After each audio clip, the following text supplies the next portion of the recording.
This video falls under fair use. Fair use allows commentary, criticism, and reactions.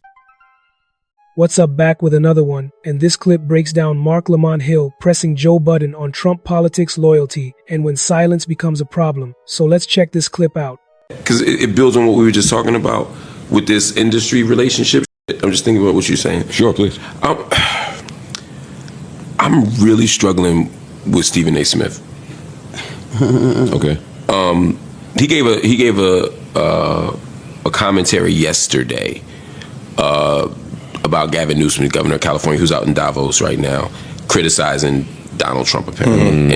And Stephen A. goes on this rant of like, I don't care who you are, you don't criticize our president, it's America first. And he's really becoming this right-wing person to me, and saying a lot to make a lot of people happy and to make a whole lot of people unhappy.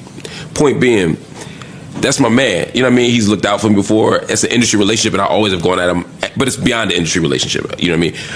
I've gone out of my way to not criticize him, to not do that thing that we're talking about.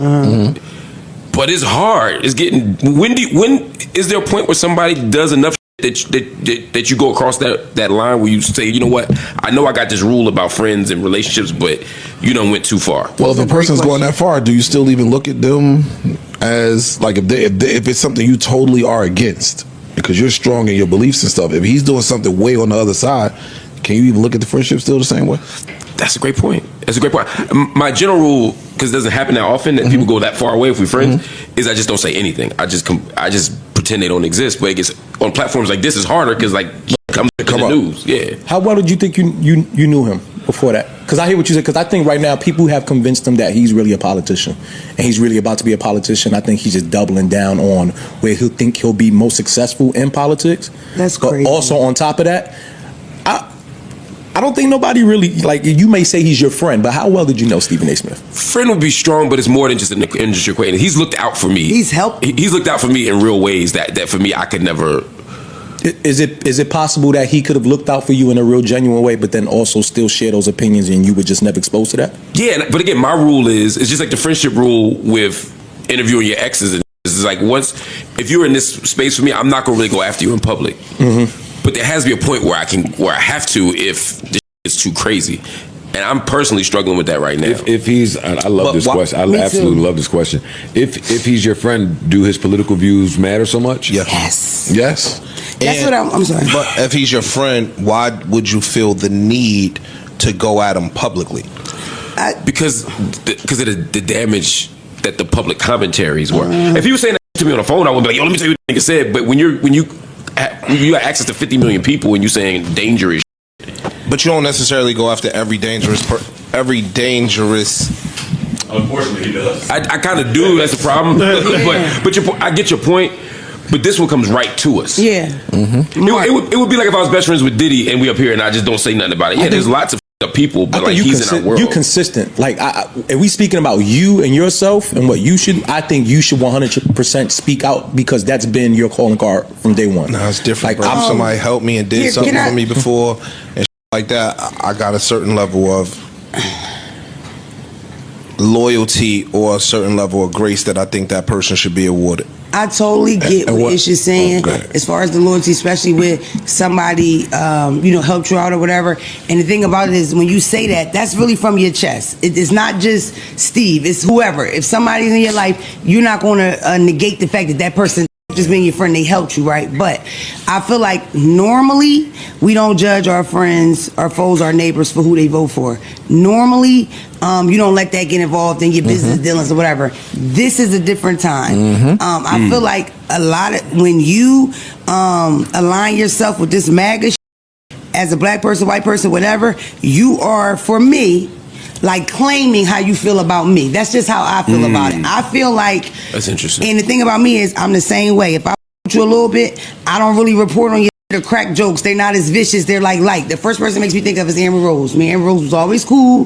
That was me too. That's a good point. She tried to get me to do a podcast where when I first started my podcast, it didn't really make a lot of sense for me, but it still was like, oh, Amber Rose wants to do a podcast with me, right? And then she came out as this big Trump supporter and she's saying all this. And this is the proof. Before that, she went viral for saying, I'm mixed and I'm not black. This conversation hits hard because it forces a real question nobody likes answering. Now, normally I would tear somebody up for that, right? But I didn't. That was enough that I could just say, you know what, that's my girl. That's a great example. Yes, it is. That's a great example. But when she start with that Trump, I chewed that ball head bitch up. And see, and I didn't. would do it tomorrow. I let her live. I didn't. I criticized a little bit, but I let her live way more than I would anybody else. No, I wouldn't, because we was cool, and when we were cool, our relationship we was two black girls, so it's like it came out of nowhere. We was two fully black. And so it came out of nowhere for me, and I was offended by it. Now, sidebar, the hustler me, I'm asking on the street how much she made, because I'm curious. Like, how much do it take to sell your out, like to sell out like that? That's my personal opinion. And it's like, what I heard, the number I heard was like, did my email? You know? But you know, they ain't email me, so f her and f them. And I don't give a f. These days and times are different. All that sit up here, be cool, or not just here, everywhere, be cool. This is different. The stakes are higher. These is trying to get rid of us. Right. This is a big deal. So you damn right you're allowed to judge the that's running with that, period. Yep. And with Stephen A. Smith, he's too much of a gigantor as a black man. Too many that look up to him for somebody like you not to come out and say da. That little $40 he loaned you. That was it. I don't want to. No, that's a great point. You really got me with that, Amber. I definitely let her ride. That's perfect. I offered a very gentle criticism. Like, I again, if people ask me on a show, I don't like duck it, Shy away from it. But I don't like lead on my shows with stories about her. You know what I mean? At the RNC or all that other shit. I've hit her offline, like, you know, I don't agree with this. Yeah. But it's her. She ignore you. I mean, I know Amber since she was. No, I'm saying, I don't know if she replied to it. We talked about it, you know what I mean? And I asked her to come on my platform so we could talk about it, because that's different. If I have an honest, genuine, humble conversation with her, civil rather conversation with her, that's different than me being like, yo, what the f is up? Because I feel so strongly against the shit that she's saying that I can't, it's hard to do a gentle pow if you like, yo, what the f? It looks like you sold out. On top of the fact that a lot of people sold out, and they did it like the cleanest way you could sold out, where they did that one show, they did that one song open. This the interviews talk about it. He might get on Twitter and say something. She go, I love what our president said about it. It's like, might have been bigger than this. Maybe she really feel that way. I think she might feel that way. Marc Lamont Hill challenges Joe Budden to confront a deeper moral question about friendship, influence, and responsibility in a political moment shaped by Donald Trump's return to power. Marc argues that this is not a normal disagreement over policy or party, but a high-stakes environment where public commentary can cause real harm, especially when it comes from influential black voices. He pushes Joe to examine whether loyalty to friends should outweigh the duty to speak out when those friends promote ideas that contradict one's core values. Marc emphasizes that silence can function as complicity, particularly when a person has a massive platform and is shaping how millions think and vote. While Joe wrestles with the idea of grace for people who have helped him personally, Marc insists that alignment with Trump signals something larger about how someone views power, community, and justice. He explains that in this era, political choices are not private preferences, but public declarations that affect vulnerable groups.